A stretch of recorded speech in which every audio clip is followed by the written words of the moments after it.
اللهم لك الحمد كما أنت أهله وصل على محمد كما أنت أهله وافعل بنا ما أنت أهله فإنك أنت أهل التقوى وأهل المغفرة.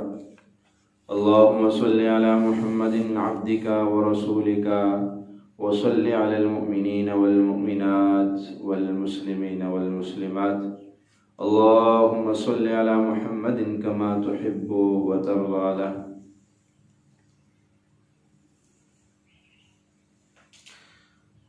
کل سورۃ الرحمن کا جو ہے وہ درس مکمل ہو گیا، بلکہ اس کی ایک آیات کل رہ گئی تھی، تو جو ہے اس کو بھی مکمل کر لیتے ہیں، اور آج جو ہے ہم سورۃ الواقعہ شروع کریں گے۔ سورۃ الواقعہ کے ابتدائی 19 آیات کا آج درس ہوگا۔ مختصر ترجمہ سورۃ الواقعہ کی فضیلت وہ بتائی جائے گی، لیکن کل جو ایک آیت رہ گئی تھی اس کو ہم آج مکمل کر لیتے ہیں۔ سب سے آخر میں اللہ تعالیٰ نے اپنے تمام نعمتوں کا تذکرہ کرنے کے بعد فرمایا تبارک اسم ربک، برکت والا ہے نام تیرے رب کا، ذی الجلال والاکرام، صاحب جلال اور اکرام کرنے والا، احسان کرنے والا ہے۔ سورۃ الواقعہ کی جو فضیلت ہے، احادیث میں اس کی بڑی فضیلت آئی ہے۔ فقر و فاقہ، غربت، تنگدستی کو دور کرنے میں یہ اپنی مثال آپ ہے۔ حضرت انس رضی اللہ تعالیٰ عنہ جو ہے حضرت عثمان غنی رضی اللہ تعالیٰ عنہ کے دور میں وہ گورنر تھے۔ اس دور کے گورنر آج کی طرح نہیں ہوتے تھے کہ پورا صوبہ ہی کھا جاتے تھے، بلکہ ان کی ایک خاص جو ہے ہر چیز بیت المال سے مقرر ہوتی تھی کہ آج کے دن اتنا آٹا ملے گا، اتنے دال، اتنے کھانے کے لیے روزانہ کے حساب سے جو ہے اتنا ملتا تھا کہ بس ان کا اپنا یعنی گھر کا صرف گزارا چل جاتا تھا، اور سال میں 2 جوڑے مل جاتے تھے، جوتا پہننے کو مل جاتا تھا، بس یہ چیزیں ان کو بیت المال سے الاؤ تھی، اس سے زائد چیزیں ان کو پتہ نہیں۔ بلکہ اس دور کے جو گورنر تھے وہ عوام سے زیادہ غریب ہوتے تھے، عوام اچھی خوشحال ہوتی تھی، اور جو افسران طبقہ ہوتا تھا وہ غربت میں ہوتا تھا۔ جیسے آج کے دور میں میراثی کا بیٹا بھی اگر افسر لگ جائے نا تو وہ بھی شہر کے سب سے بڑے تاجر سے بھی اس کے پاس زیادہ دولت ہوتی ہے، کیونکہ قوم کا خزانہ ہے، تو قوم کا خزانہ ہر افسر نے اپنا سمجھا ہوا ہے، جس کا جہاں داؤ لگتا ہے وہ کہتا ہے کہ بس یہ میرا ہے۔ آخرت کا نہ ڈر ہے، نہ خوف ہے، نہ فکر ہے کہ اللہ کو بھی اس زندگی کا حساب دینا ہے، ایک آنے کا حساب بھی دینا ہے، اس چیز کی پرواہ تو ہے ہی نہیں، بس جہاں سے آ رہے جیسے آ رہے بس ٹھیک ہے آنے دو۔ تو حضرت انس رضی اللہ تعالیٰ عنہ جب بیمار ہوئے، مرض الموت میں تھے، تو حضرت عثمان غنی رضی اللہ تعالیٰ عنہ ان کی عادت کے لیے تشریف لائے، تو آ کر بیٹھے اور بیٹھ کے فرمانے لگے ما تشتکی، آپ کو کیا شکایت ہے؟ تو انہوں نے فرمایا ذنوبی، میرے گناہ، مجھے اور کوئی شکایت نہیں، بس میرے گناہ مجھے یاد آ رہے ہیں۔ اب صحابی رسول کو دیکھو اور اس کی فکر دیکھو کہ وہ کہتے ہیں میرے گناہ۔ آج ہم کہتے ہیں ہم سے پتہ نہیں کیا گناہ ہو گیا کہ یہ مسئلہ ہو، پتہ نہیں کیا گناہ، یعنی کہ جیسے کہ ہم فرشتے ہیں، بس کوئی غلطی میں کوئی ایسا کوئی گناہ ہو گیا ہم سے، ورنہ گناہ ہوتا نہیں ہے ہم سے، یعنی اپنے آپ کو اتنا صاف پیش کرتے، اور وہ صحابی رسول ہے اور کہتے ہیں کہ بھائی کیا شکایت، کہتا ہے مجھے میرے گناہوں کا ڈر ہے۔ بس صحابی رسول کو دیکھو اور اس کا یہ ڈر اور خوف دیکھو، اور آج ہم اپنا حال دیکھ لیں کہ ہمیں اپنے گناہوں پہ کتنا رونا چاہیے۔ تو حضرت عثمان غنی رضی اللہ تعالیٰ نے فرمایا ما تشتہی، آپ کا دل کیا چاہتا ہے، آپ کیا چاہتے ہو؟ فرمایا رحمت ربی، میں تو اپنی رب کی رحمت چاہتا ہوں۔ تو فرمایا کیا تمہارے لیے کوئی طبیب بلاؤں جو تمہارا علاج کرے، کوئی علاج معالجے کے لیے کسی طبیب کو بلاؤں؟ تو فرمایا الطبیب امرضنی، کہ طبیب نے تو مجھے بیمار کیا ہے، طبیب نے تو مجھے بیمار کیا ہے۔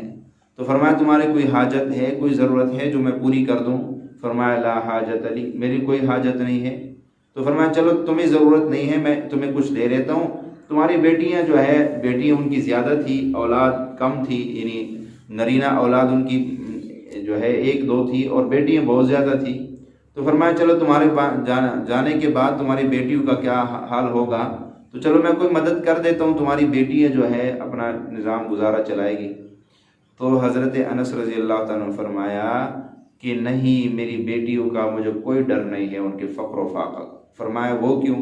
کہا اس لیے میں نے رسول اللہ صلی اللہ تعالیٰ علیہ وسلم سے سنا ہے، آپ نے فرمایا من قرأ سورۃ الواقعہ کل لیلۃ لم تصبہ فاقۃ ابدا، کہ جو آدمی روزانہ بلا ناغہ ہر رات سورۃ الواقعہ پڑھے گا، لم تصبہ فاقہ، اس سے کبھی بھی فاقہ نہیں آئے گا، کبھی بھی وہ تنگ دست نہیں ہوگا، کبھی بھی وہ غربت میں نہیں آئے گا، کبھی بھی وہ جو ہے اس کے اوپر جو ہے وہ مہنگائی سے تنگ نہیں ہوگا۔ تو اس لیے مجھے میری بیٹیوں کا فکر نہیں ہے، کیونکہ میں نے اپنی بیٹیوں کو سورۃ الواقعہ یاد کروائی ہے، اور میری بیٹیاں روزانہ سورۃ الواقعہ پڑھ کے سوتی ہیں، تو اس لیے اب مجھے اپنی بیٹیوں کے فقر و فاقہ کا تو کوئی ڈر نہیں ہے۔ ہم ساری زندگی اپنی اولاد کو تعلیم دلواتے ہیں، ڈگریوں پہ ڈگریاں دلواتے ہیں کہ یار میرے مرنے کے بعد میری اولاد کہیں بھوکی نہ مر جائے، اور قرآن اتنی بڑی نعمت ہے وہ نہیں سکھاتے۔ حضرت انس رضی اللہ فرماتے ہیں کہ میں نے اپنی بیٹیوں کو غربت، تندرستی، فقر و فاقہ سے جو ہے نجات کے لیے ایک اعلیٰ ڈگری دی ہوئی ہے، اور وہ اعلیٰ ڈگری کیا ہے؟ فرمایا وہ سورۃ الواقعہ ہے، کہ میں نے اپنے بچوں کو سورۃ الواقعہ یاد کروایا ہوا ہے۔ اب مجھے کوئی ٹینشن نہیں ہے، ان کو انشاءاللہ کوئی فقر و فاقہ، کوئی غربت تندرستی نہیں آئے گی۔ اتنا پکا یقین تھا اللہ کے نبی صلی اللہ علیہ وسلم کی زبان مبارک سے نکلی ہوئی ہر بات پر۔ آج ہم حدیثوں کو بھی سنتے ہیں، سب کچھ سنتے ہیں، ادھر سے سنتے ہیں، دوسرے کان سے نکال دیتے، یقین نہیں ہوتا، یقین کا دل میں اس کو بٹھاتے ہی نہیں، کہ میرے نبی نے فرمایا جو بندہ 5 وقت کی نماز پڑھے گا اللہ اسے 5 انعام عطا فرمائے گا۔ 5 انعام کیا ہے؟ فرمایا یہ کہ دنیا میں اللہ اس کی رزق کی تنگی ختم کر دے گا۔ آج جو لوگ رزق کے لیے مارے پھر رہے، بے نمازی ہو گئے نا، جب نماز نہیں پڑھیں گے تو پھر رزق کی تو تنگی آئے گی۔ تو فرمایا سب سے پہلے اللہ رزق کی روزی ان سے دور، رزق کی جو تنگی ہے اللہ وہ دور کر دے گا۔ دوسرا فرمایا کہ عذاب قبر نہیں ہوگا، اور قیامت اور عذاب قبر نہیں ہوگا، قیامت میں جو ہے، اور فرمایا موت کی سختی نہیں ہوگی، عذاب قبر نہیں ہوگا، اور قیامت میں اعمال نامہ دائیں ہاتھ میں دیا جائے گا، اور بغیر حساب کتاب جنت میں اس کو داخل کر دیا جائے گا۔ اب یہ حدیث ہے، ہم نے سنی بھی ہے، لیکن پھر بھی ہماری کئی دنوں کی نمازیں قضا ہو جاتی، کیوں؟ یقین نہیں ہے۔ صحابی کو یقین تھا، اس نے کہا مجھے تمہارے ہدیے کی بھی ضرورت نہیں ہے، کہ اللہ کے نبی نے فرمایا جو سورۃ الواقعہ پڑھے گا بس اس کو جو ہے اللہ تعالیٰ کبھی فاقہ اس پہ نہیں لائے گا۔ اس نے حدیث سنی اور کتنے پکا یقین کر لی، اور ہم آئے دن کتنے حدیثیں سنتے ہیں، اور ایک کان سے سنتے ہیں دوسرے سے نکال دیتے، اہمیت ہی نہیں اس کی۔ تو سورۃ الواقعہ میں یہ بہت کمال ہے، تو اس لیے فرمایا میں نے اپنی بیٹی کو سورۃ الواقعہ سکھائی ہے۔ اب مجھے کوئی جو ہے ان کا ڈر نہیں ہے کہ ان کے اوپر غربت آئے گی، تنگ دستی آئے گی، فقر و فاقہ آئے گا، مہنگائی کا ڈر ہوگا، نہیں، کچھ بھی نہیں ہے۔ تو سورۃ الواقعہ کو ہم بھی اپنے معمولات میں شامل کریں، مغرب کے بعد ایک مرتبہ اس کو جو ہے پڑھ لیا کریں، اس کی بڑی برکات ہے۔ فرمایا سورۃ الواقعہ کے اندر سب سے پہلے جو ہے قیامت کا نقشہ کھینچا گیا، اس کے بعد جنت کی نعمتوں کو بیان کیا۔ سورۃ الواقعہ میں اللہ فرماتے ہیں اذا وقعت الواقعہ، جب قیامت واقع ہوگی، جب قیامت واقع ہوگی، اذا وقعت الواقعہ، جب واقع ہو جائے گی، الواقعہ، واقع ہونے والی۔ قیامت کے کئی نام ہیں، ان میں ایک نام قیامت کے دن کا واقعہ بھی ہے، اور رادفہ بھی ہے، اور قاریہ بھی ہے، الحاقہ بھی ہے۔ مختلف قیامت کو مختلف ناموں سے اللہ تعالیٰ نے جو ہے نا وہ بیان کیا۔ تو یہاں پر قیامت کا نام واقعہ، کہ جب واقع ہو جائے گی، واقع ہونے والی۔ لیس لوقعتہا کاذبہ، لیسا نہیں لوقعتہا، اس کے واقع ہونے میں، کاذبۃ، کچھ جھوٹ، کاذبہ مصدر ہے کہ اس میں کوئی جھوٹ نہیں ہے۔ اگر ہم اس کو اس میں فاعل پہ لے کے جائیں گے تو پھر اس کا مطلب ہے کہ اس کو کوئی نہیں جھٹلا سکتا ہے، قیامت کے دن کو کوئی نہیں جھٹلا سکتا ہے، وہ واقع ہو کے رہے گی۔ خافضۃ الرافعہ، خافضۃ الرافعہ، فرمایا خافضۃ، پست کرنے والی، رافعۃ، بلند کرنے والی۔ وہ دن، قیامت کا جو دن ہے، بہت سے لوگوں کو بلند کر دے گی اور بہت سے لوگوں کو پست کر دے گی۔ بعد عزت والوں کو ذلیل کر دے گی اور ذلت والوں کو عزت کا تاج پہنا دے گی۔ کیوں؟ قیامت، دنیا میں جو اپنے آپ کو عزت والے سمجھتے ہیں، دنیا کے اندر جو اپنے آپ کو مال والے سمجھتے ہیں، جو عہدوں والے سمجھتے ہیں، قیامت کے دن پتہ چلے گا کون عزت والا ہے، اور جن کو کچھ نہیں سمجھا جاتا ان کو اللہ پروٹوکول دے گا۔ تو قیامت کے دن وہ لوگ جو غریب ہے، فقیر ہے، جن کو لوگ گھٹیا نظروں سے دیکھتے ہیں، قیامت کے دن وہ عزت والے ہو جائیں گے۔ اور جو دنیا میں جو ہے، دنیا کی وجہ سے، یعنی دنیا کے وجہ سے جو ہے مال و دولت کی وجہ سے لوگ ان کی عزت کرتے ہیں، تو قیامت کے دن وہ پست ہو جائیں گے۔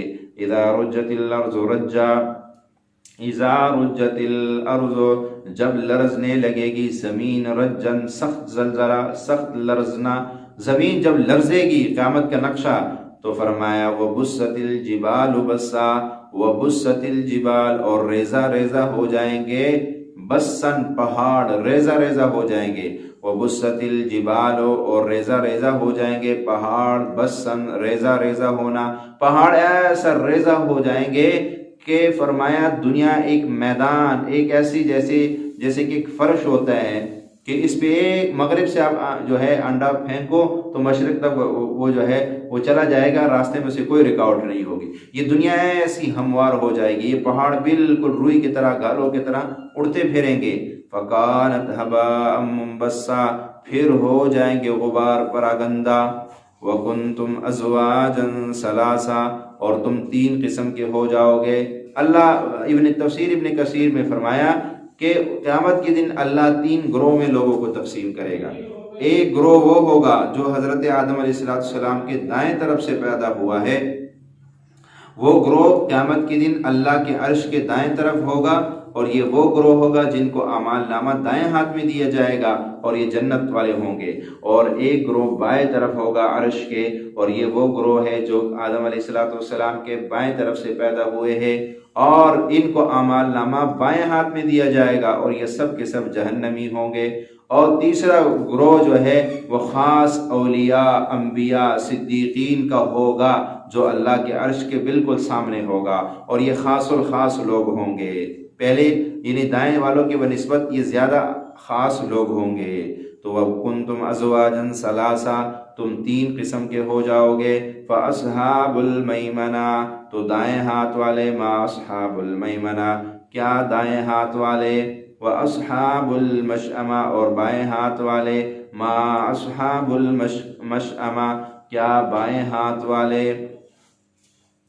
والسابقون السابقون، والسابقون، اور سبقت لے جانے والے، السابقون، سبقت لے جانے والے ہیں، اولئک المقربون، یہی مقرب ہے۔ سابقون سے کیا مراد ہے؟ مجاہد رحمۃ اللہ علیہ فرماتے ہیں سابقون سے مراد انبیاء ہے، سابقون سے مراد انبیاء ہے۔ اور اسی طرح جو ہے حسن اور قتادہ فرماتے ہیں کہ ہر امت کے اندر سابقین موجود ہے، اور جب بعض مفسرین نے فرمایا کہ سابقون سے مراد وہ لوگ ہیں جو سب سے پہلے مسجد میں جاتے ہیں، جو سب سے پہلے مسجد میں، لوگوں سے پہلے مسجد میں چلے جاتے ہیں، تو وہ سابقون ہیں۔ اور فرمایا یہ جو لوگ ہیں سابقون، یہی مقرب لوگ ہیں اللہ کے ہاں۔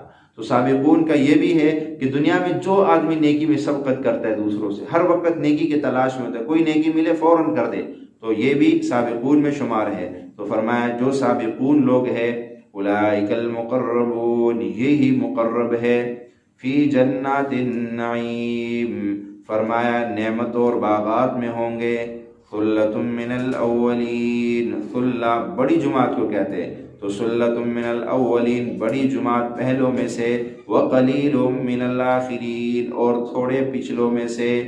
بعد نے فرمایا کہ حضرت آدم علیہ السلام سے لے کر ہم نبی پاک صلی اللہ علیہ وسلم کے زمانے تک یہ جو ہے اولین ہے، اور نبی پاک صلی اللہ علیہ وسلم کے زمانے کے بعد سے لے کر قیامت تک یہ آخرین ہے۔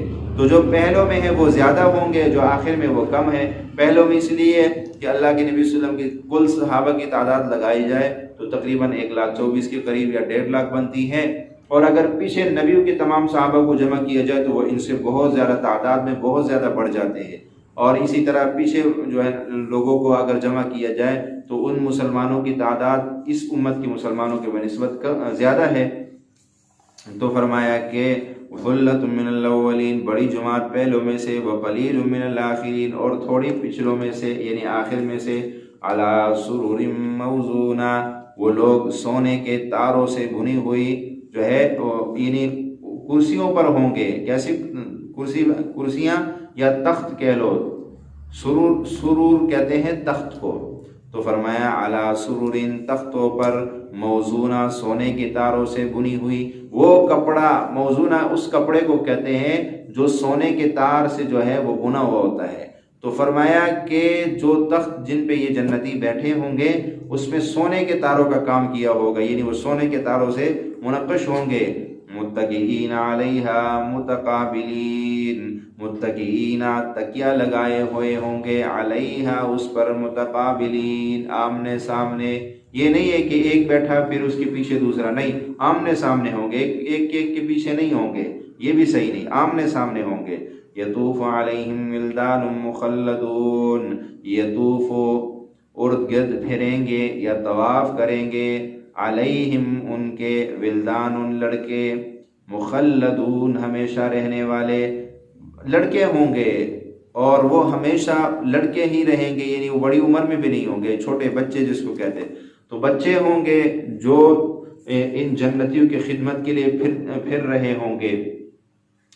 تو ان کے بارے میں جو ہے معارف القرآن والے نے لکھا ہے کہ اصل تحقیق جو ہے، یعنی راجح تحقیق اس میں یہ ہے کہ یہ جو ولدان ہے، یہ جو جنتیوں کے خدام ہوں گے، خدمت کریں گے، تو یہ جنت ہی کی جو ہے نا مخلوق ہے، اور جنت میں جیسے کہ جنت کے حور ہے جنت میں بنائی گئی ہے، ایسے ہی یہ بچے جو بھی جنت میں ہی بنائے گئے ہیں، اور یہ وہاں پر جو ہے خدمت کریں گے۔ اور ذخیرۃ الجنان والے نے فرمایا کہ جو ہے قیامت کے، یعنی جنت میں جو کافروں کے نابالغ بچے ہیں وہ بھی خادم ہوں گے جنت کے، اس میں جنتیوں کی خدمت کریں گے، اور جنت کے اپنے بھی بچے ہوں گے جو جنت کے اندر پیدا کیے، وہ بھی جنتیوں کی خدمت کریں گے، ہر وقت وہ جنتیوں کی خدمت میں ہوں گے، اور مخلدون ہمیشہ رہنے والے ہوں گے، بے اکواب آبخوروں کے ساتھ، و اباریق اور آفتاب۔ آبخور اس پیالے کو کہتے ہیں جس کو پکڑنے کے لیے کوئی، بلکہ وہ پیالہ ہوتا ہے چاروں طرف، یعنی اس کے پکڑنے کے لیے کوئی جگہ نہیں ہوتی۔ اباریق اس جگ کو کہتے ہیں جس کے پکڑنے کے لیے جو ہے وہ یعنی ہاتھ سے وہ ایک جگہ بنی ہوتی ہے، جیسے جگ کے ہر طرف جو ہے نا پکڑنے کے لیے جگہ بنی ہوتی ہے۔ تو وَكَأْسٍ مِّن مَّعِينٍ، تو گلاس ہوں گے اور جگ ہوں گے، اور جنتیوں کو جناب وہ جو ہے پلا رہے ہوں گے جنت میں۔ وَكَأْسٍ اور پیالے، مِّن مَّعِينٍ صاف شراب کے، صاف شراب ہوگی جگوں میں، اور وہ پیالے بھر بھر کے لوگوں کو دیں گے، لوگ پئیں گے، جنتی پئیں گے۔ لیکن اس شراب کی خاصیت کیا ہوگی؟ دنیا کی شراب ہے کہ اس میں فرمایا کہ اس میں جو ہے نا جو آدمی پیتا ہے سر میں درد ہو جاتا ہے، عقل زائل ہو جاتی ہے، اپنے اور پرائے کی تمیز نہیں رہتی ہے، انسان دیوانہ یعنی کہ جو ہے نا درندہ بن جاتا ہے۔ جبکہ جنت کی جو شراب ہے سب سے پہلے یہ کہ وہ صاف شراب ہوگی، لا يصدعون عنها ولا ينزفون، نہ انہیں درد سر ہوگا عنہا اس سے، ولا ينزفون اور نہ ان کے عقل میں فتور آئے گا، سر میں درد نہیں ہوگا۔ اس لیے بعض عاملین فرماتے ہیں کہ جس آدمی کے سر میں درد ہو وہ اسی آیات کو لا يصدعون عنها ولا ينزفون کو 11، 21، 41 مرتبہ پڑھ کے اپنے سر پہ دم کرے تو اس سے سر کا درد ختم ہو جاتا ہے۔ لا يصدعون عنها ولا ينزفون، صرف اتنی سی آیات کو جو بندہ سر کے درد میں مبتلا ہو تو وہ اگر اس کو پڑھ کے اپنے سر پہ دم کرے گا تو اس کے سر کا درد ختم ہو جائے گا۔ اکثر عاملین نے یہ بات اپنی کتابوں میں لکھی ہے، اور اس کا ترجمہ بھی یہی بنتا ہے کہ لا يصدعون عنها، نہ انہیں درد سر ہوگا اس سے، ولا ينزفون اور نہ ان کے عقل میں فتور آئے گا۔ اور اکثر سرد درد سے انسان کا دماغ کمزور ہو جاتا ہے، حافظہ کمزور ہو جاتا ہے۔ وَفَاكِهَةٍ مِّمَّا يَتَخَيَّرُونَ اور میوے اس سے جو وہ پسند کریں گے، وَلَحْمِ طَيْرٍ مِّمَّا يَشْتَهُونَ اور پرندوں کا گوشت، مِّمَّا يَشْتَهُونَ جو وہ چاہیں گے۔ تو یہ جنت کی نعمتیں ان لوگوں کو ملے گی جو جنت میں جائیں گے۔ اللہ تعالی ہم سب کو جنت والے لوگوں میں شامل فرما دے، آمین۔ الحمدللہ رب العالمین۔ اللہم انا نسألک الجنہ ونعوذ بک من غضبک والنار، اللہم انا نسألک الجنہ ونعوذ بک من غضبک والنار، اللہم انا نسألک الجنہ ونعوذ بک من غضبک والنار۔ وصلی اللہ علی النبی الکریم وآلہ واصحابہ اجمعین برحمتک یا ارحم الراحمین۔